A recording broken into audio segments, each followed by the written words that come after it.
Hola, soy Ernesto Garrat y los quiero invitar al cine que amamos. Este es un viaje a descubrir lo que nos tienen que decir las películas. Esto es Cinert.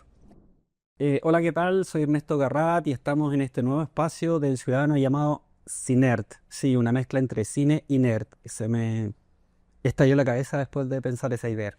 Le damos la bienvenida a Sebastián Lelio, el director de la película La Ola, que se estrena el 28 de agosto. Bienvenido, Sebastián, ¿cómo estás? Gracias, Ernesto. Bien, feliz de estar aquí contigo. Sí, gracias, es nuestro primer invitado y en el fondo queremos hablar de esta película que se estrena el 28 de agosto en cines nacionales con un número muy importante de copias y además una película protagonizada por una joven debutante, Daniela López, y que toma un tema muy relevante en nuestra historia reciente, el Mayo Feminista de 2018. Y además toma un formato que es único para tu filmografía, el musical, ¿no? Sí, o sea, bueno, yo siempre he hecho películas que tienen mucha música y se podría decir que en Gloria es una especie de musical encubierto, por lo menos de canciones que ya existen. eh, y también en Una Mujer Fantástica momentos, hay un momento de danza. Entonces, yo he venido como acercándome de a poco, pero realmente lanzarse con un musical completo era una empresa mayor porque es muy difícil de hacer. Sí, es más difícil, especialmente viniendo desde un país como Chile que no tenemos una tradición de musicales. Exacto. Mira, pensando en Emilia Pérez, en Joker 2, en Better Man, en Wicked, en Pharrell Williams, pieza por pieza, incluso María Calas de Pablo Larraín, nuestro compatriota, qué crees tú que tiene el género musical que puede usarse como barómetro para medir, escucha lo que voy a decir, el zeitgeist o el espíritu de nuestros tiempos? ¿Cómo lo podemos usar entonces? Mira, es una pregunta muy inteligente que pensé mucho rato para hacerte a ti un O directo sea, mejor es que el que otro. yo creo que, que toda película lo que debería ser, lo ideal es que muerda el, el espíritu de los tiempos, que atrape el zeitgeist, ¿cachai? Pero el musical quizás tiene más esa misión porque o funciona o no. eh, y, y si funciona es porque algo de eso atrapa. Em, Ahora, yo tengo la sensación de que el musical en general, pese a las películas que tú nombraste, que algunas de ellas no son musicales, eh, es un género que ha estado un poco quedándose atrás estéticamente. No es un género que haya estado como en la primera línea de la relevancia de la conversación colectiva, global, hace harto rato, digamos. Aparte de experiencias de musicales que son más bien ejercicios de nostalgia. Como La La Land. La La Land es un gran ejercicio, una oda a un género muerto, ¿no? Y también a un género musical en agonía, ¿no? El musical y el jazz. Pero no es una película que intente mover la aguja de la discusión, que intente como morder em, lo que está pasando. Eso no es su objetivo y está muy bien. Pero yo creo que eso le estaba faltando al cine musical. Yo para mí, con excepciones en mi cabeza, como yo lo veo, el último musical que movió el género hacia un lugar nuevo, que lo expandió, es Dancer in the Dark. Sí, de Lars von Trier, sí. Claro, y eso Es un- estamos hablando del año 2000, 25 años sí, atrás. hace un cuarto de siglo. Además, un musical, es un musical que no tiene piedad, tanto fuera como dentro de la pantalla. O sea, las actrices se quejaban del ambiente que generaba Lars von Trier, pero digámoslo, él es como un kamikaze del cine, ¿no? Para quienes no lo conozcan, Lars von Trier, este director europeo que es capaz de hacer películas que son un dolor en el alma, ¿no? O sea, Sí, bueno, más allá de las prácticas em, que se han ido conociendo con los años, claro, bueno, nos metemos en Lars von Trier, para mí es uno de mis directores favoritos y además tiene algo que me encanta de muchos directores que amo, que es poder moverse entre géneros, pero siempre con un sello muy propio. Entonces visitar, o sea, Lars von Trier se ha movido desde el slasher al, a la ciencia ficción, sí, la ciencia ficción, claro, eh, mística, ya, melancolía, eh, exacto. el drama, no sé, esa elasticidad eh, de un artesano, digamos, es algo que a mí me parece notable. Y algo de eso había en el anhelo de hacer esta película, que era ver si se podía sobrevivir al desafío de hacer un musical pensado, producido, filmado desde Chile, que es un país que está en un continente donde no hay tradición de cine musical. No, además que en Chile, bueno, tenemos pocas referencias musicales en Latinoamérica en general, pero las que tenemos recientemente, y lo comentaste al momento de exhibir tu película en algunas muestras de la prensa a la que pude ir, y me encantó especialmente el último tercio de tu película, lo encontré notable. Eh, las referencias en Latinoamérica tampoco son abundantes, como decía, y la que hay, como Emilia Pérez, la dirige un francés, Jacques Audier. Entonces, a todo esto, ¿te gustó Emilia Pérez? Porque hay un debate increíble, pero es súper notorio el tema de que nos falta un lenguaje tal vez auténtico, ¿no? Y en esa búsqueda está tu película, ¿no? Claro, lo que pasa, o sea, como yo lo veo es que de partida el género musical es muy caro, porque demanda un nivel de esplendor estético que, que necesita una cierta escala. Entonces yo creo que en Latinoamérica, países con industrias frágiles, el género musical no es lo primero que uno piensa como solución. Y además hay otra cosa, que es que desde afuera yo pienso que se piensa en Latinoamérica desde el realismo social. ¿Ah? Entonces como que, no, ustedes no pueden hacer musicales, no pueden tratar sus problemas eh, con este género que es un género en el fondo de industria poderosa. Y si quieres, es un género del imperio, ¿no? Es norteamericano, es francés, es inglés. Eh, entonces hay varias razones por las cuales no se ha desarrollado acá. Eh, y curiosamente, yo creo que a la gente, si uno le pregunta cuál es el musical latinoamericano, yo lo vengo haciendo hace rato, buscándolo, ¿no? Con la esperanza de que sea ignorancia, el no tener esa película en mi mente. Pero no, no existe el musical latinoamericano. No, no existe. Mm, han habido musicales, hubo una época de cine, una época dorada de cine musical melodramático en México, pero ninguna de esas películas, digamos, trascendió. ¿Ah? Y curiosamente, quizás cruelmente, eh, los dos musicales que han tenido como relevancia eh, global, eh, los dos musicales latinoamericanos que han tenido cierta relevancia global, han sido dirigidos por franceses. O sea, es Orfeo Negro, el 59, si no me equivoco, que ganó la Palma de Oro y que la dirigió Camín, y que los brasileros la miran así como esto no es. No somos No nosotros. somos nosotros. Y la película de Jacques Audiard, que también es un musical en español y que también está hecho por un francés. Y que dejó una gran polémica. Bueno, no sé si quieres contestar si te gustó o no, te pareció o no, lo usaste de referencia tal vez. No, ¿qué le iba a usar de referencia si yo no la vi?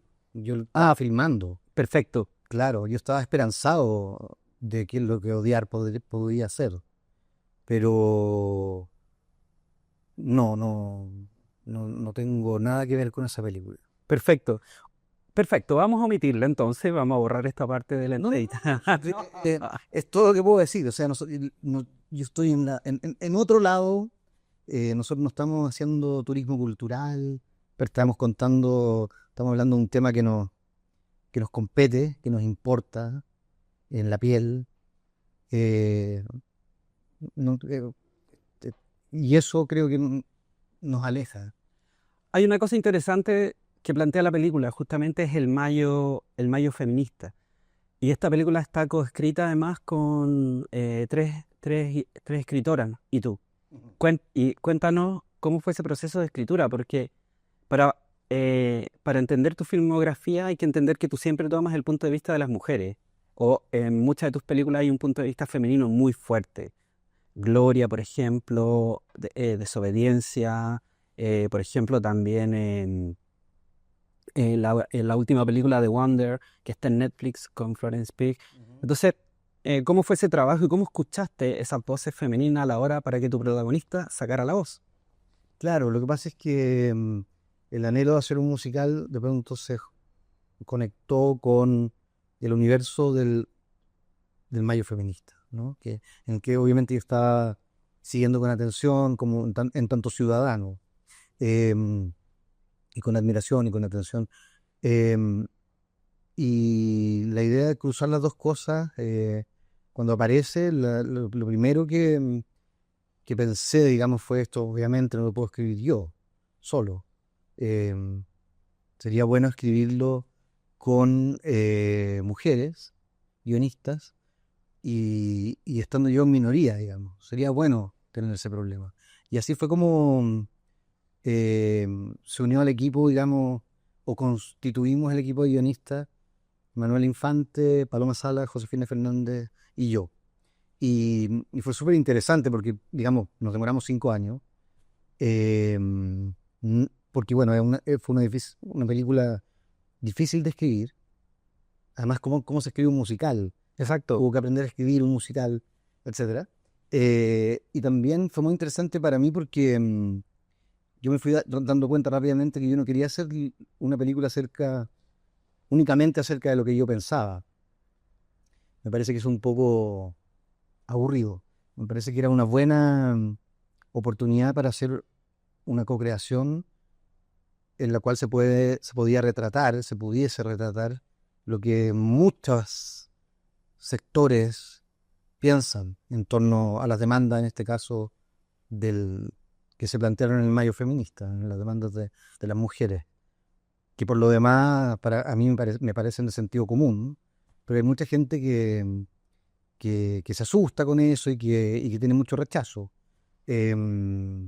Entonces, el primer año de escritura con Manuela, Paloma y Josefina fue más bien de escuchar, porque evidentemente ellas tenían todo que decir, y, y en el intertanto yo iba tratando de encontrar la estructura, pensar cómo armarlo, ¿no? Pero fue fundamental tener la voz de ellas.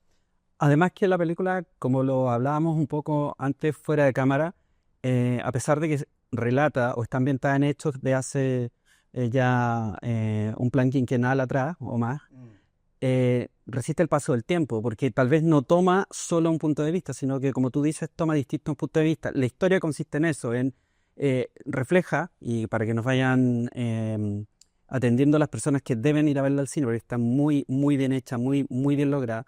Es una película que recoge justamente las inquietudes de un grupo de estudiantes de una universidad ficticia, la Universidad Nacional, y lo que va ocurriendo durante ese mayo feminista en su lucha de los derechos. Pero también hay otras voces que van hablando, Claro. y no digamos, no es unidireccional el asunto, tiene Sí. una polifonía muy interesante desde el punto de vista, lo que le da una consistencia, porque cuando nace la idea era otro Chile, otra manera de ver la realidad, y ahora estamos en otra instancia y en otro contexto. Mm. Entonces eso yo creo que le da una sobrevida muy interesante al producto, ¿no? Ojalá. O sea, el anhelo nunca fue hacer una recreación realista de lo que fue el Mayo feminista. Nosotros tomamos ese mundo, ese planeta, que digamos, que lo tenía todo, digamos. Tenía el conflicto, tenía una estética, tenía máscaras, tenía cánticos, tenía, ¿no? Máximas, tenía una sonoridad, una visualidad. Las tesis, Eso vino después, claro, pero claro, nosotros empezamos a escribir esto un año antes de las tesis. perfecto. Cuando aparecieron las tesis fue como, eh, algo hay en el cruce entre protesta y coreografía y canto, ¿no? Yo creo que es la estrategia oblicua de poder decir de una manera, decir lo que se busca decir de una manera que realmente toque. Porque si uno dice las cosas, digamos, solo como un académico, no sé, la calle no engancha, no se prende. La calle no canta. La calle no canta. Como el programa, ¿te acordáis? La calle canta, de Sábado Gigante. Maravilloso. Entonces, em, el Mayo Feminista es una plataforma de despegue, en realidad. La película no tiene ningún interés en ser una recreación precisa, histórica. Y de hecho la película es como un delirio, es como un viaje, como un trip, que llega muy lejos, digamos, que la cosa, por la gracia de la libertad musical, que te obliga al juego, a la inventiva, al delirio, a la desmesura, al esplendor, a la gran escala. Por la gracia de todas esas cosas, la película va entrando en una especie de espiral em, que yo creo que deja al espectador en un lugar bastante inesperado. Sí, es una película con mucho riesgo, no solamente porque en Chile no se hacen musicales, sino también porque cómo lo tomas tú ese riesgo nos lleva a un viaje sorpresivo y diferente. Hace 20 años tú iniciaste tu carrera como director con La Sagrada Familia, una notable película con Patricia López, Néstor Cantillana y gran elenco. Es una película formidable y yo creo que fue tal vez la marca de fábrica que veríamos después en tu cine, La Irreverencia, pero además fue una película filmada en, si no me equivoco, en Tres días. 3 días, Sí. como En 3 días fue filmada. La Sagrada Familia fue filmada en 3 días sin apuro. sin apuro, así, tranquilo, calmado. Sí. Y después estuviste en una sala de edición mucho tiempo, pero la película en el Festival de Cine de Valdivia marcó un hito, junto a mucha generación de cineastas que venían Mm. de ese mismo acervo, ganas de hacer cosas, que marcó lo que se llama el novísimo cine chileno. Ahora, quiero saber, ahora con la ola estás, dirigiste a 400 personas, tuviste un equipo enorme, y em, como buen ajedrecista, cómo planificaste la jugada desde esos 20 años atrás hasta llegar ahora con este jaque mate al cine chileno? Ah, qué linda frase, Dios mío. Bueno, es que yo siempre creo que he usado la misma estrategia, que es intentar hacer eh, la pieza más audaz posible con los medios que tenga.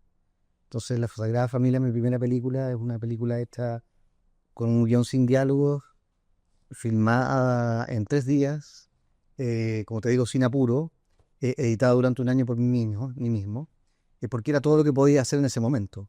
Y yo creo que ese es el problema eterno de hacer cine. Em, digamos, está la gente que tiene proyectos y está la gente que se las arregla para hacerlos. Y las condiciones nunca son ideales. eh, y yo he tenido, digamos, la suerte de ir pudiendo crecer e ir accediendo a mayores presupuestos, pero el patrón se repite. Nunca alcanza, nunca es suficiente. Siempre implica una crisis hacer una película. Siempre hay que ajustarse, siempre que hay que hacer ahorros. No, una palabra que yo no entiendo por qué la denostan tanto. Concesiones. Ah, perfecto. Hacer cine es un diálogo entre lo soñado y la descarnada realidad. Expectativa, realidad. Exacto, y si tú querés, digamos, tienes que amigarte con ese problema.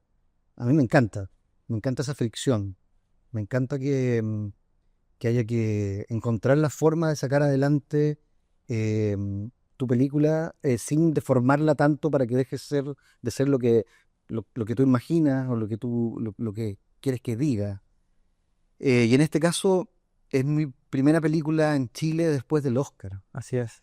Entonces tiene algo de decir, oye, tengo esta cartita que es que ganamos un Oscar, me gustaría hacer un musical eh, de una escala grande comparada con el vecindario.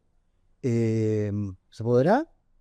Y por supuesto que lo que logramos conseguir y todo fue menos de lo que yo soñaba, pero bueno, ahí está la película y la lógica, si bien no es hecha en 3 días, la actitud es la misma, digamos. Es el mismo como estudiante de cine que quiere meterse en un problema que no sabe cómo resolver, explorar en este caso un género técnicamente ultra demandante, ultra complejo y, y, s- y- y vivir la aventura. ¿Ah? junto con los demás, que además es lo más lindo, que tú, digamos, es un proceso de co-creación. Y sobre todo en una película, digamos, en un musical donde los departamentos, arte, sonido, coreografía, actuación, ni hablar de música, están todos en un nivel de exigencia, yo te diría, máximo, todo el tiempo. Como que en una película normal, digamos, en The Wonder, estaba la escena del incendio de la casa. Y era como, oh, ¿cómo lo vamos a hacer? Aquí todo era así. Toda la escena era una casa incendiando. Todo era un incendio. Sí, sí. Y cada semana, la semana que venía, lo que venía era peor todavía, digamos, era más inlograble aún. Y fue muy emocionante ver cómo em, los cuerpos y la música y el baile hacía clic al momento de filmar. Hay también una cosa interesante sobre eso, los equipos. Sigues trabajando con básicamente los mismos equipos, ¿no? El director de fotografía, el mismo, la directora Soledad Salfate en la edición, la música también. Y en esta ocasión utilizaste una diversidad de voces femeninas para componer la música, ¿no? Sí. Desde Javiera Parra hasta... Sí, lo que pasa es que a Herbert, que es el músico con el que yo trabajo, he hecho 5 películas con Matthew Herbert, le pasó lo mismo que me pasó a mí con el guión. O sea, me dijo, yo no puedo escribir la música solo, no puedo no puedo como en tanto hombre escribir la música de esta película desde mi pequeño rincón. Entonces, fue el mismo proceso. Y Matthew propuso hacer estos como campamentos musicales. E hicimos todos 3, en los cuales convocamos y tuvimos la gran, digamos, suerte de que se sumaran 17 músicas chilenas, compositoras. Y, y les pasábamos la escena y Matthew las juntaba y las hacía distintos grupos, distintas escenas para distintos grupos, distintas parejas, ¿no? Creativas. Y al final del día escuchábamos lo que se había creado y de ahí salieron las melodías, algunas soluciones musicales, algunas soluciones líricas, que terminaron siendo la base de las canciones de la película. Porque el score, o sea, lo que suena aparte de las canciones, lo hizo Matthew. Perfecto. Pero pasó lo mismo con la coreografía, o sea, trabajamos con un gran coreógrafo que se llama Ryan Heffington, que es maravilloso, completamente antiacadémico, eh, que me dijo, yo le dije, oye, no tenemos tradición, no tenemos tampoco, es una película pequeña, es grande para nosotros, pero es pequeña para la escala anglo, eh, y vamos a trabajar con actores y actrices muy jóvenes, casi nadie ha hecho nunca una película y además no son bailarines profesionales. Y él me dijo, mira, los bailarines profesionales arruinarían esta película. Y se vino Heffington y estuvo acá meses y lo terminamos declarando chileno honorario. Por supuesto. Claro, porque él se emocionó mucho con la verdad que tenía las 100 artistas que compusieron la compañía, que formaron la compañía, que fue la base de la película y que siempre estaban alrededor de la protagonista, porque todas ellas habían estado ahí, habían estado atentas a las protestas, habían visitado, las habían seguido. Entonces, te- para volver a la pregunta, digamos, de Emilia Pérez, ¿cachai? Esto viene desde adentro. Perfecto. Nosotros, esto nos compete. Y a ellas no están actuando como que tuvieron un problema.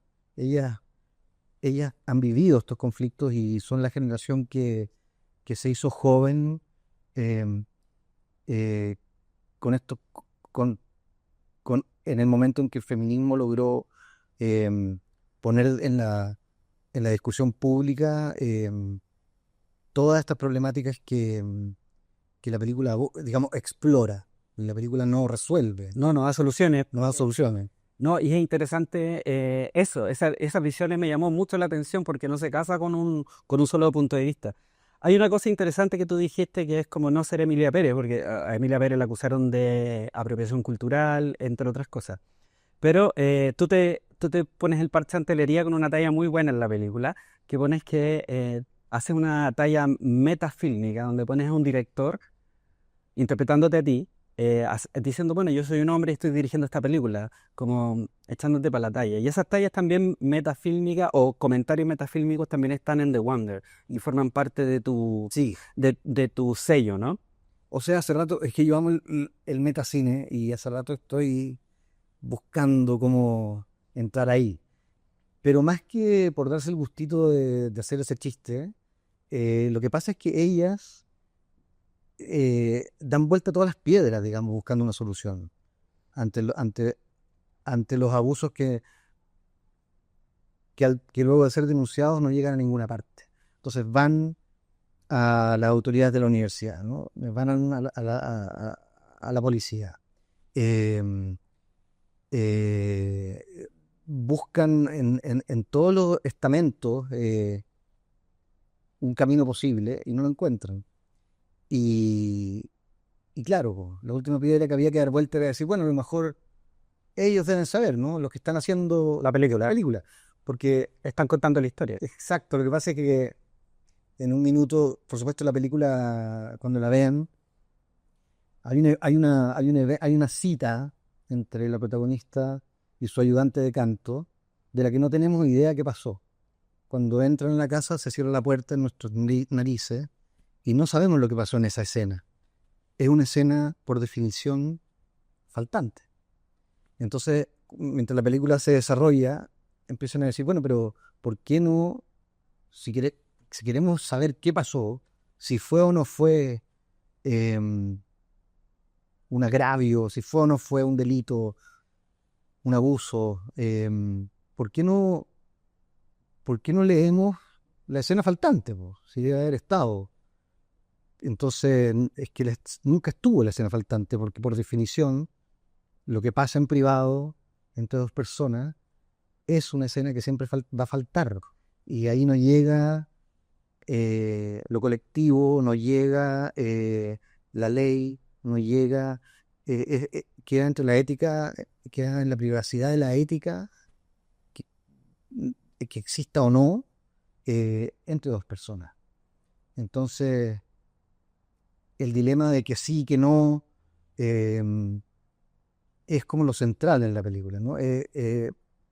Por supuesto, la película yo creo que se interesa genuinamente en los conflictos y en las demandas que plantean las estudiantes, pero también se interesa mucho en la cacofonía política, de la imposibilidad de ponerse de acuerdo y del choque de todas las máximas, de todas las verdades, de todas las sentencias políticas, de todas las visiones fanáticas, eh, más o menos fanáticas de todo el espectro político de la sociedad que la película retrata. Y ese choque de todas estas voces es también de donde salen las chispas más probablemente interesantes de la ola.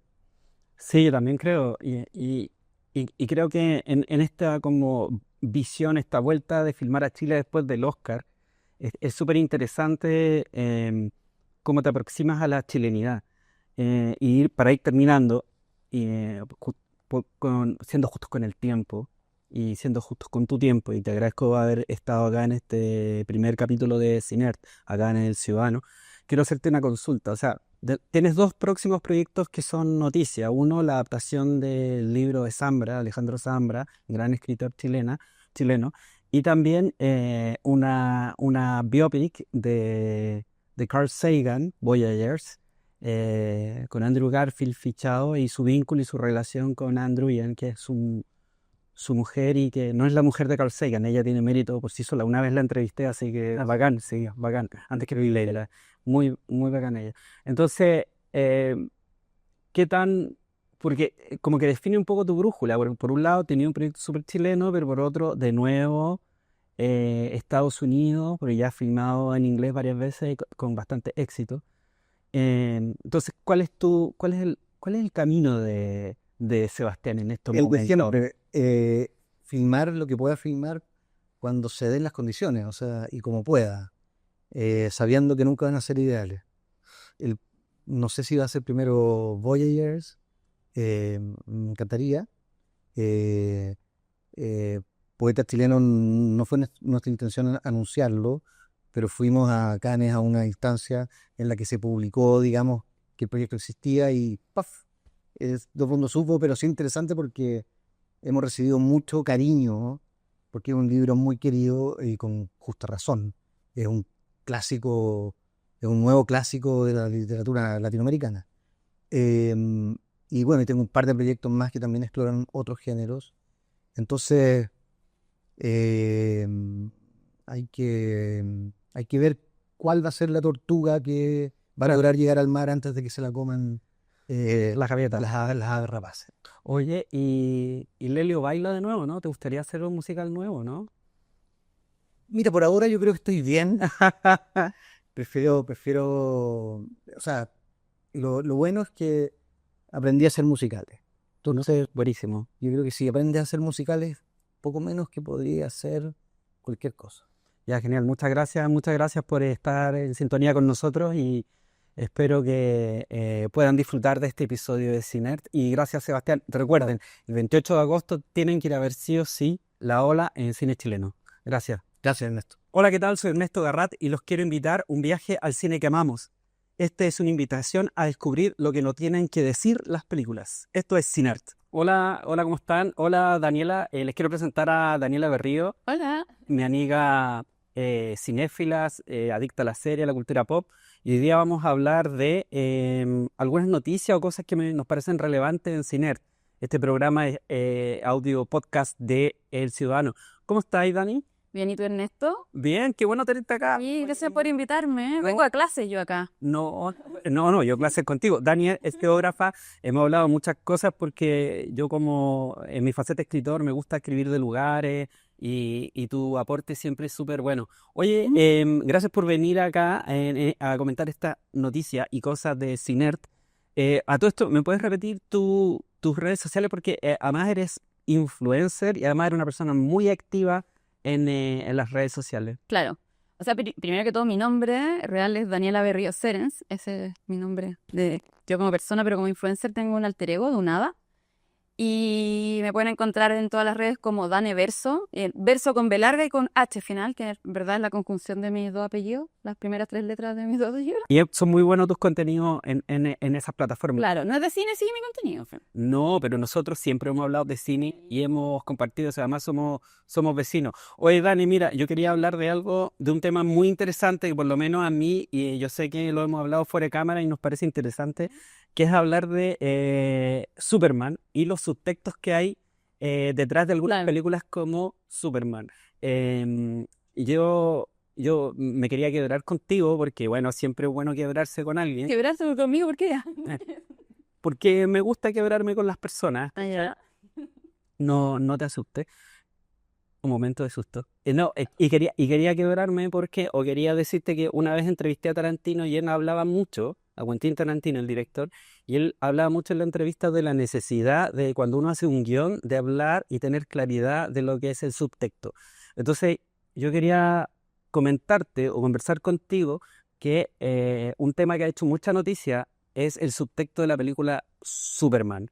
Esta nueva película que se estrenó ahora en cines de todo el mundo y ha causado revuelo porque su historia central es la historia en la guerra de dos países ficticios, un país aliado de Estados Unidos que está atacando a un país pobre y un país que básicamente es indefenso. Entonces, ese contenido me parece súper entretenido para conversarlo ahora y hablar de ese subtexto, porque el mismo director, ¿sabías tú? James Gunn ha dicho, nosotros nunca hablamos de Gaza e Israel, pero todos los que vimos la película entendimos inmediatamente que de eso estaba hablando Claro. Superman.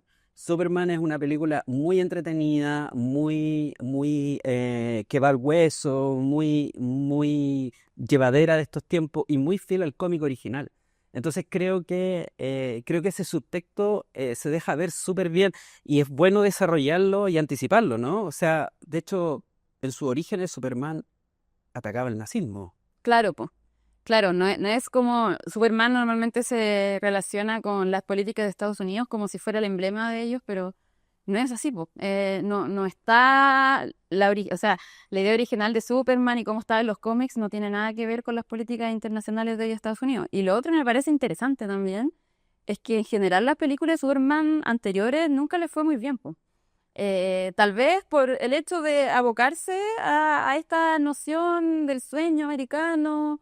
Claro, Y acá cambia un poco eso, po. Claro, de hecho en la película del 78, que es interesante su mensaje, aparece con la bandera de Estados Unidos. Aquí no aparece, de hecho aparece una bandera de Superman y un niñito que está en el fondo tratando de defender. Bueno, Superman está bajo juego y yo quería demostrarte y yo quería contarte por qué en el fondo nosotros sí estamos hablando con conocimiento de causa. Claro. Por ejemplo, em, la primera alusión clarísima a la contingencia y la realidad norteamericana, y lo que tenía seguramente muy claro James Gunn, es que quería atacar la tecnocracia y el poder de los billonarios como Lex Luthor.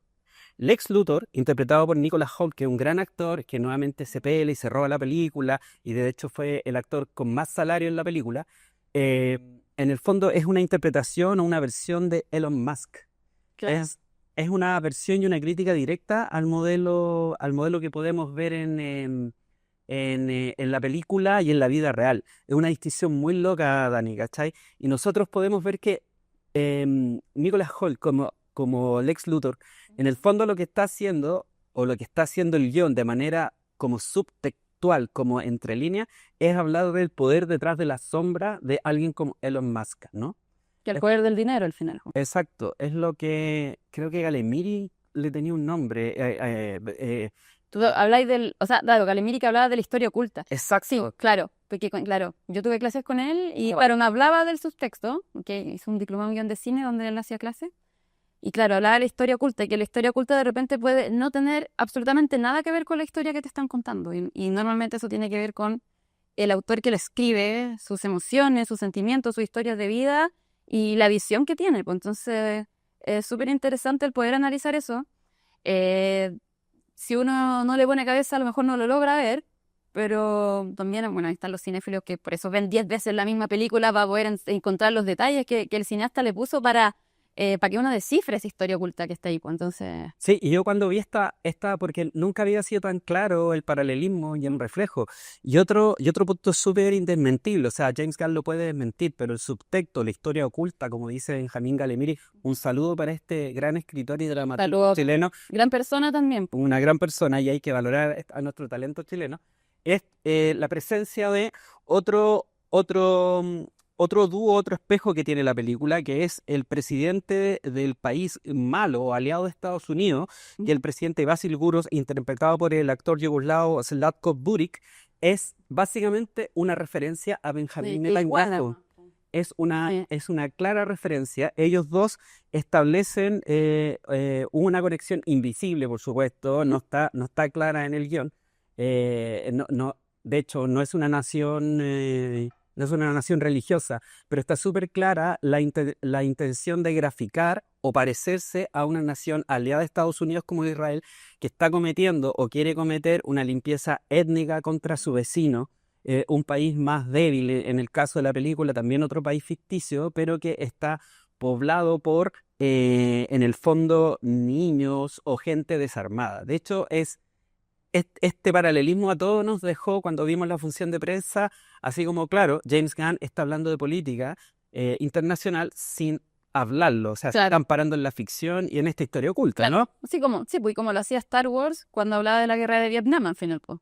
Exactamente. Es buena esa entrevista entre James Cameron y George Lucas, donde Lucas le confiesa que hizo Star Wars inspirándose al imperialismo norteamericano ejercido en la guerra de Vietnam, ¿no? Es muy bueno ese concepto. Claro, bueno, tal vez eso también muestra cómo el cine va retratando la historia también, así como va contando su abstracción de lo que es la historia y creando arte. Entonces me gusta también eso, el cine de ciencia ficción como parte de la historia. Como, ¿por qué está la palabra ciencia en esta definición? Y es porque al final son ciencias sociales, son proyecciones sociales, como teoría al final, teoría social pura. Exacto, hay reflexión y hay gente que está pensando a través de la narración. Todo esto no queremos ser lateros, pero tampoco queremos demostrar que tenemos algún grado de inteligencia superior, porque bajo ningún punto es el caso, simplemente son elementos y cosas que analizan a veces las personas muy aburridas como nosotros y queremos entretenernos. Las pelas de cable, ¿no? Las peleas de cables. Sí. Bueno, el otro punto interesante también es que hay una semejanza y al final, y con esto quería como hablar de los temas que me parecen súper valiosos de Superman, que es una película muy valiente porque se atreve a tener este subtexto. Obviamente James Gunn no espero que lo reconozca porque es muy complicado reconocerlo en la situación geopolítica actual, y sin desmerecer para nada su obra, que me parece interesante, es que Superman al final de la película no representa necesariamente Estados Unidos en esta versión. Representa una versión de alguien que simplemente quiere salvar a personas de la muerte, sin un cálculo ni político ni económico. Es decir, Como una motivación personal. claro, exactamente. No, es como la bondad. Y ese valor creo que es súper es que lo han bautizado de woke. Claro. Claro, pero no es necesariamente dañino. De hecho, Pero podría, o sea, ¿por qué se bautiza de woke cuando en el fondo quienes critican a los woke hablan mucho de la libertad? Y yo pensaría que lo que está haciendo Superman en esta película es precisamente un ejercicio de libertad, po.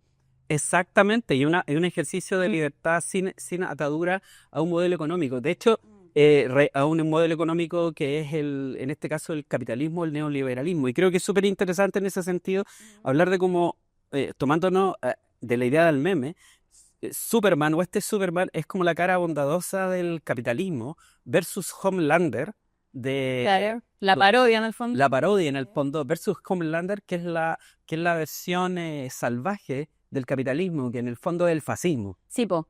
Claro, po. Y bueno, me gusta mucho el personaje de Homelander porque uno tiende a pensar, es un psicópata, pero Homelander no es un psicópata, no es alguien que no tiene sentimientos. De hecho, gran parte de todo su actuar tiene que ver con que es una persona sensible que no recibió amor, que no recibió los cuidados ni la orientación correcta desde niño para poder enfocar sus talentos hacia el bien, po. Entonces, al final termina todo enfocándolo en llamar la atención, en el narcisismo extremo, debido a ese dolor que tiene, po.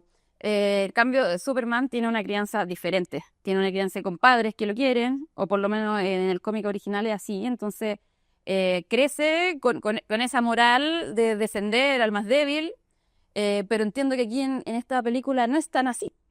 Exactamente. Y lo interesante de esta variable y de esta historia es que en este Superman de ahora, lo que podemos ver es un hijo que cree que sus padres siempre lo mandaron desde Krypton o desde su país de origen a hacer el bien, pero se descubre, y alerta de spoiler, se descubre que en el fondo sus padres eh, de Krypton en verdad lo mandaron, sí, a sobrevivir, pero a conquistar la Tierra, a ser una especie de invencible o una especie de Homelander. Y él se niega a eso. De hecho, es muy loco porque es como el mensaje es como si fuera un mensaje de unos padres que creen en la supremacía racial. Es muy eugenésico, es como Claro. es como súper hasta sionista de alguna manera, si uno quiere ponerse antojadizo con la interpretación. Pero es muy bueno el aterrizaje que hacen porque el personaje Superman en el fondo se niega a hacer ese Hacerlo de la élite al final, po. Claro. Que viene de la élite exacto, y ve lo que no es la élite al es final. abajista. Claro, sí, po. Superman es abajista al final, quiere ser como el resto, ¿cachai? Que va a puro chanear a él, Era aceptado también. chanea con Luis Lane, ¿cachai? Entonces muy divertido. Pero esa interpretación de entre líneas me parecía súper interesante de hablarlo, porque para mí el mayor mérito de la película, más de su entretención y su valor artístico y de las lucas que ha generado, que son bastantes, es que para mí Superman de James Gunn es la película más valiente últimamente porque se ha atrevido a tomar por lo menos en la historia oculta, ¿no? Así dice que... Benjamin Alemire le decía el subtexto de la historia oculta. Sí. Exacto, Así no enseña a escribir. exactamente. El subtexto es muy importante en una película, en una historia, es súper relevante. Entonces, Soy el personal también. exactamente, es demasiado relevante. Así que eso, gracias por soportar este momento nerd, este momento muy nerd, pero Bien, soy Dan Nerd. bien, Daniel, estamos en este programa que se llama Cinerd. La próxima voy a venir con los lentes de cine. Sí, vamos a ver, yo afortunadamente los tengo que usar de manera permanente, así que estoy feliz. Oye, y lo otro que quería conversar contigo es algo de actualidad noticiosa contigo, si te parece bien. Y creo que hay un tema que me gusta mucho, que es como siempre los chilenos que triunfan en el mundo, porque no todo es Pedro Pascal, ¿cachai? O sea, Claro, hay uno que está más escondido. Otra historia oculta. claro, Sí. o sea, buena onda por Pedro Pascal, de hecho Todos lo amamos, pero... todos lo amamos, pero no es lo único. O sea, un ratito más, de hecho, vamos a hablar más de Pedro Pascal. Ah, ¿no lo vamos a tener acá? No, todavía, Ya. todavía no, ahora podríamos traer al doble Pedro Pascal. Eso me interesa. Es muy interesante, ¿no? Deberíamos traerlo, sí.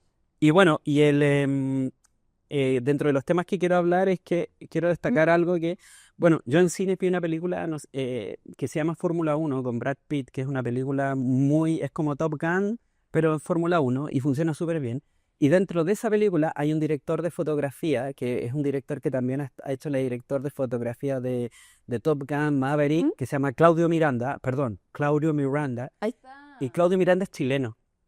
Claudio Miranda es chileno, nació en Valparaíso, y Claudio Miranda ha hecho una carrera de lujo. Yo pude entrevistarlo cuando ganó el Oscar por La vida de Pi, de Ang Lee.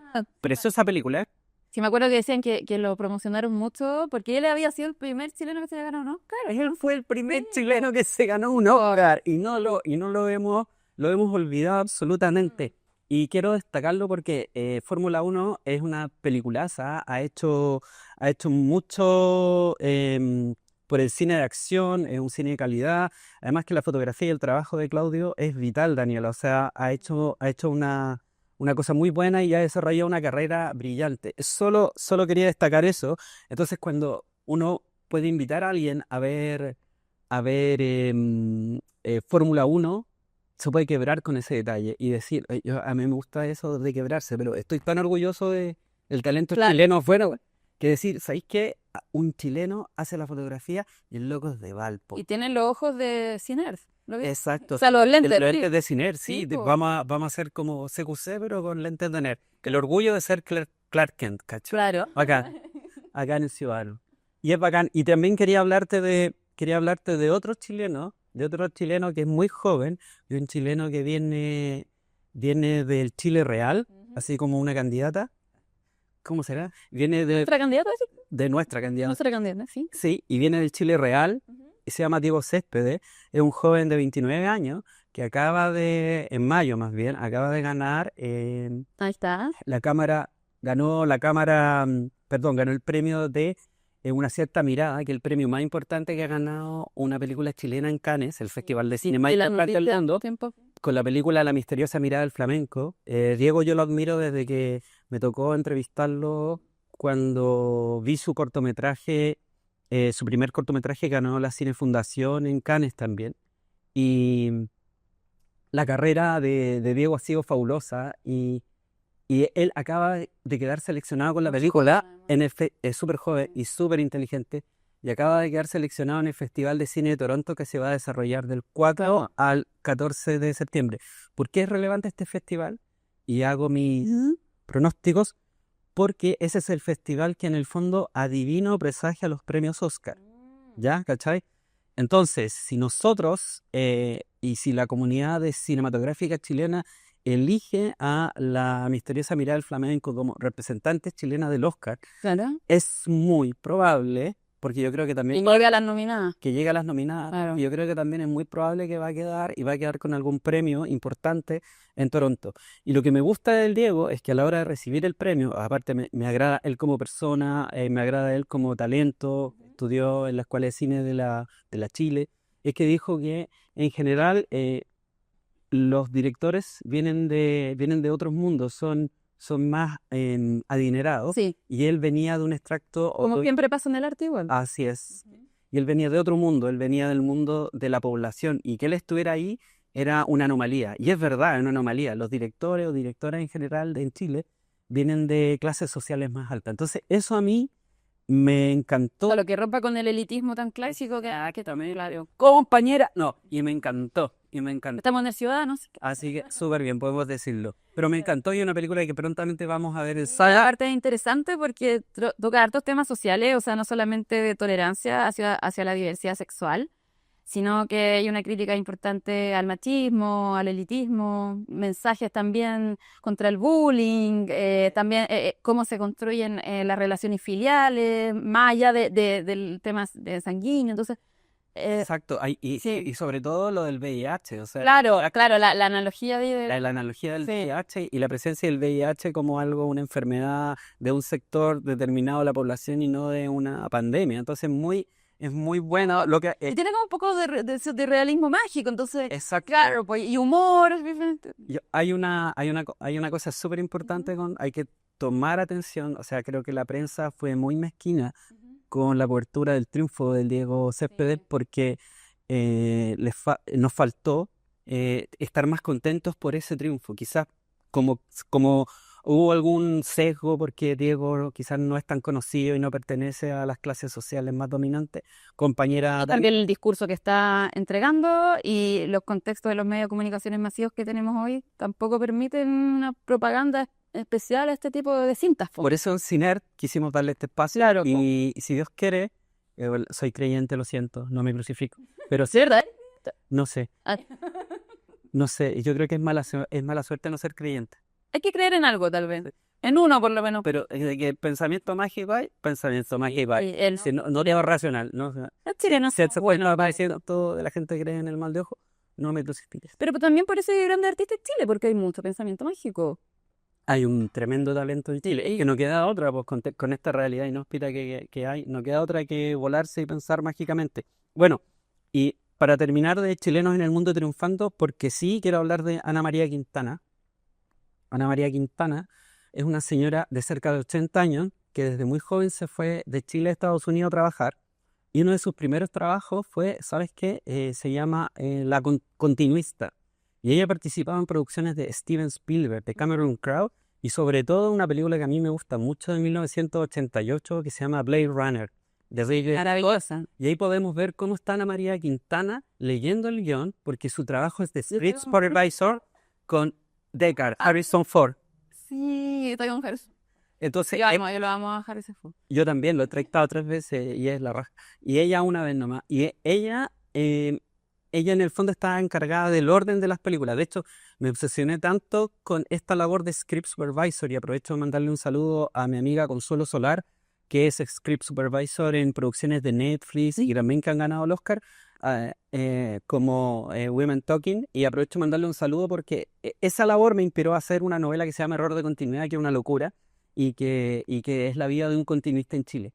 Y ella participó en estas películas, en Blade Runner, en películas de Steven Spielberg, en Minority Report. Y ella es una artista que creo que hay que ponerla en un altar, porque en el fondo ha hecho patria antes que muchos otros, y ha triunfado y básicamente está invisibilizada. Y creo Claro, y terminamos conociendo otro tipo de cineasta como Nicolás López. Los Badilla, pero claro, y estas personas que realmente son exitosas no se conocen. Y que hacen cine de calidad y que enfrentan un contenido súper valioso. Eso quería comentarte ahora con esta abrumadora cantidad de información, querida Dani. Y Muchas gracias, ¿viste? Si yo te dije que venía a clase. exacto. No, yo encantado de hablar contigo. Y también quería comentarte algo, que si me puedes ayudar a comentar algo que me interesa ahora y que creo que es súper importante, porque en un programa de cine, que no hay programas de cine, siempre es súper relevante, creo, recomendar los estrenos de la semana, hablar de la cartelera. O sea, Está interesante esta cartelera. ¿qué puedo hacer este fin de semana? ¿Qué puedo hacer este fin de semana? Dormir, no. Claro, puedo dormir. Y si no vas a dormir y no te vas a poner el pijama, para la gente más de mi edad, patita, puedes ir a ver películas, y películas re buenas. Y películas... Entonces, y esta semana particularmente, uno puede ir a ver a Pedro Pascal. Uno puede ir a ver a Pedro Pascal, porque está en casi todo. O sea, uno va al cine y está ahí Pedro Pascal. Pedro Pascal mirándote con su cara de chileno, la picardía chilena, así como de casillero. No voy a mencionar más porque es horario de protección. Deberíamos menor. tener acá un cartón tamaño real de Pedro Pascal. Es verdad, Sí, es verdad, sí. es verdad, y podríamos lucrar con eso. Sí, nos sacan fotos. Como si estuviera. Entonces, de la primera película que quería hablarte, no sé si te parece, si es de los materialistas. Ya, sí. Es una, ¿Comedia romántica? es una comedia romántica protagonizada por Pedro Pascal. A mucha gente no le ¿Y gustó Dakota tanto, Johnson? es Sí. claro. Y Chris Evans es un trío en una película. Básicamente es chica quiere chico millonario, pero en verdad chica ama a chico Claro. pobre. Pero Dakota Johnson es una casamentera de la élite, o sea, que busca millonarios para casarla con otras millonarias o... Claro. Exacto. Y es una película bien descarnada, es una película bien brutal, porque desde un punto de vista súper capitalista, más bien una crítica al capitalismo, lo que hace es desmenuzar, por lo menos lo que yo pude entender y ver en la película y apreciar, desmenuzar el negocio Claro. de emparejarte. Claro. Es decir, lo que quieren ellas y lo que quieren ellos desde un punto de vista súper brutal. Como que son relaciones transaccionales. Es Sí. como, me conviene este negocio, me conviene como emparejarme con esta persona, cuál es su ingreso, qué tamaño tiene, qué altura tiene, si está en forma o no está en forma. Hay un montón si es blanco o no es blanco, si es negro, si es de qué raza. Y en verdad, lo que describe la película con una crudeza brutal es lo inhóspito del nacimiento del verdadero amor en esas condiciones. Y que también es una realidad. O sea, claro, uno se enamora y todo, pero aún así, habiendo nacido en esta sociedad y habiendo vivido todo el proceso de socialización en una sociedad neoliberal, uno sí termina teniendo ese tipo de comportamiento a la hora de elegir pareja, a lo mejor en menor medida de cómo lo muestra la película, pero existe mucho eso de que esté a tu nivel. O sea, me acuerdo también de un capítulo de Doctor House donde él dice como los 9 se emparejan con los 9 y a lo más con los 8, pero no se va a emparejar un 9 con un 5, po. Exacto. Entonces, como un poco también eso mismo. Sí, y esa como Ujú. disputa y esa diferencia de clases sociales, esas luchas de clases, se ve en esta película. Digamos que es una película, si nosotros la analizáramos desde el punto de vista como marxista, hegeliano, Zizek aquí sacaría conclusiones brutales.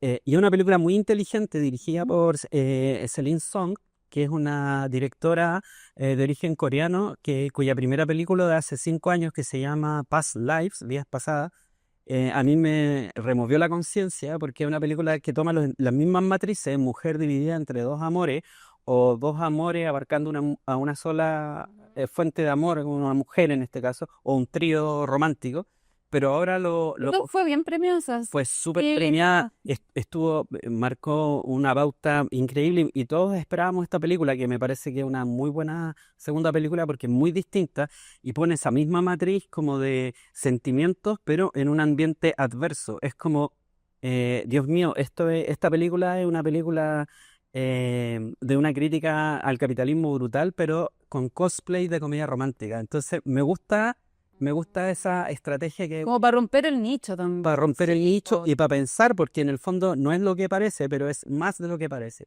Así que, y Pedro Pascal, para variar, en un papel notable, haciendo De galán. de galán maduro, Claro. y muy bien, muy bien. Bueno, y tiene un mensaje también con el tema de la amistad también. Es súper importante el Sí. tema de la amistad, es verdad, y el tema de continuar eso. Y también que en el fondo, a cuánto estamos como en el fondo dispuestos a someternos para lograr pareja, porque Pedro Pascal, confiesa en la película, voy a hacer spoiler, el personaje de Pedro Pascal, que se sometió a un alargamiento de huesos para ser más alto. ¿Cachai? Claro, sin ser alguien que a lo mejor tuviera congloplasia o algún No, nada. Claro, un hombre normal que quiso ser un Claro, poco más alto, ¿no? solo para tener mejores opciones de Con- negocio, de Y pareja. con todo el sufrimiento, ese es un proceso muy doloroso de meses. Alguien que se hace esa operación en ¿Me quieres decir algo? ¿Me quieres? ¿Quería hacerte la operación? No. No, no te la hagas porque duele. ¿Sí? No, bajo ningún punto. Bueno, ahora quería hablar de otra película de Pedro Pascal que se llama Los Cuatro Fantásticos. Quizá Claro, que está muy famosa. está muy famosa esta película. Pedro Pascal va a estar básicamente, probablemente en cartelera con 3 películas. Ardington también es otra película que va a estar. pero todavía no la vamos a comentar porque no llega a cartel. Yo no he visto esta película, ¿tú la viste? Sí, Los Cuatro Fantásticos a mí me gustó muchísimo porque creo que no es quizás lo mejor de Marvel, pero tiene una de las mejores actuaciones de Pedro Pascal. ¿En qué sentido? Que Pedro Pascal con 2 o 3 vueltos del pan hace un personaje súper complejo, súper interesante y que básicamente hace una reflexión increíble sobre el estudio permanente de la lucha del mal. Es decir, un personaje que asume su propia maldad interna en 2 o 3 reglas o diálogos y lo deja increíble. O sea, como que refleja que hay un ejercicio racional del personaje, de análisis, ya. De análisis de maldad, es como lo que vamos a hablar en un rato más con Porque es un Fundación. personaje que es un científico. Entonces. Claro, que es un científico, que alguien que en el fondo está estableciendo escenarios posibles para el estudio de la maldad con estrategia. Obviamente en una película de matiné, obviamente hay que dejar el cerebro afuera, pero ese momento cuando Pedro Pascal hace su interpretación y va escalando en su evolución, hay que recuperar el cerebro que uno dejó afuera y decir, oh, este cabro, en verdad, este señor le está poniendo muchas capas y densidad, algo que en verdad puede no tenerlo. Y le está poniendo subtexto. Exacto, le está poniendo subtexto y yo súper bien. Y la otra película de la que quiero hablar, y creo que es una película centenaria, que es una película que en el fondo ya celebra un siglo de vida y es un clásico de todos los tiempos, y creo que es algo que queremos recuperar acá en Ciner, es La Quimera de Oro, un clásico del cine. ¿Sí? ¿De qué? ¿1925? Es 1925, cumple justo 100 años. Vamos a ver una película de 100 años y vamos a ver que está más joven que nunca, más joven que muchos candidatos, más joven que muchos artistas y más joven que muchos millennials. No, grande Chaplin. Bueno, la típica escena de los tenedores así con los pancitos, esa es de esta película, vos. No, y a mí me conmueve muchísimo que podamos ver esta película. Estuvo recién en el Festival de Cannes, Chaplin, ahí no estamos saltando, estuvo recién en el Festival de Cannes porque estuvo en una sección que se llama Cine Classic. ¿Y por qué es interesante y relevante verla? Porque esta película, La Quimera de Oro, es una de las obras maestras dirigidas y protagonizadas por Chaplin, porque la versión que hay es remasterizada, es una versión nueva, es una versión que parece que tú la vas a ver de nuevo, y porque es una lección de cine. Para las personas que aman el cine y quieren verla. Como todo lo de Chaplin, también tiene una crítica social importante, pues. Así es. Y ahora, bueno, estamos viendo en pantalla una serie que yo creo que es muy relevante, que se llama Foundation, que está basada en unas novelas de Isaac Asimov y que en el fondo responden, y creo que es súper importante destacarlo, responden a uno de los gustos principales del presidente de nuestro país. ¿Le gusta la serie o le gusta el libro? Le gusta el libro. Ya. Y él declaró, me acuerdo, antes de que él ganara la elección, le hicieron una encuesta a distintos candidatos cuál era su personaje de ficción favorito, y él dijo Salvor Hardin. Salvor Hardin es un personaje súper clave dentro de Fundación y la saga literaria de Fundación, que es un personaje súper pragmático, es un personaje que piensa súper bien las cosas antes de hacer, es un personaje que busca los acuerdos en un periodo de cambio en la historia, que es el fin de una era y empieza otra. Fundación de Isaac Asimov, tanto las novelas como la serie, es súper política, es como una especie de Versalles político.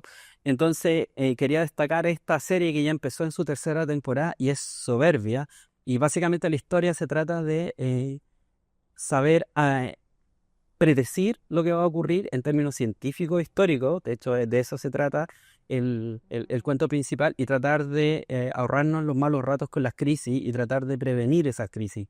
Pero todo en un marco de imperio y muy entretenido. Es como una fantasía, pero acerca de las ciencias sociales, ligada como a la tecnología. Y yo vi la primera temporada, pero no me acuerdo porque la vi hace tiempo, así que la voy a empezar a ver de nuevo. No, vela. Para sacarle el rollo también. Sácale el rollo, es muy buena, y yo creo que es una recomendación que yo les hago, es como, ¿qué van a hacer esto? Voy a ver una de las series más impactantes y bien hechas, con una dramaturgia muy bien hecha, y de Yapita, uno de los que tiene uno de los personajes que más le gustan a nuestro presidente de la República. En el Foundation hay como un tema también como con los clones. Así es, sí. Resolvieron súper bien el tema de los clones, porque en el fondo hicieron que hubiera siempre 3 versiones en distintas edades sí. del mismo clon, o tres clones, que el emperador que está al amanecer, en el día y en el atardecer. Y son juventud, adultez y vejez, Y y los los tres tres gobiernos. gobiernan al mismo tiempo, con distinta sabiduría, pero en verdad no está gobernando él, en verdad está gobernando una inteligencia artificial, pero en fin, es un rollo muy bueno y que se hace muy presente hoy en día, y está muy entretenido, los efectos están fantásticos, la dirección de arte, se las recomiendo sí Mucho o sí. subtexto, mucho subtexto. Pero claro, Cinert recomienda subtextos. Esto es el programa de los subtextos. Y lo último que quiero recomendarles es que es un estreno que entra a sala así como ahora, que es El viaje de Chihiro, este clásico de Ghibli, que yo creo que Estoy enamorada de esta película, creo que tenemos que verla sí o sí. porque verla en pantalla gigante es un sueño. Sí, Sí. es una película que ya tiene sus buenos años, pero pasa nuevamente con lo que pasa con Chaplin, siente fresca y juvenil.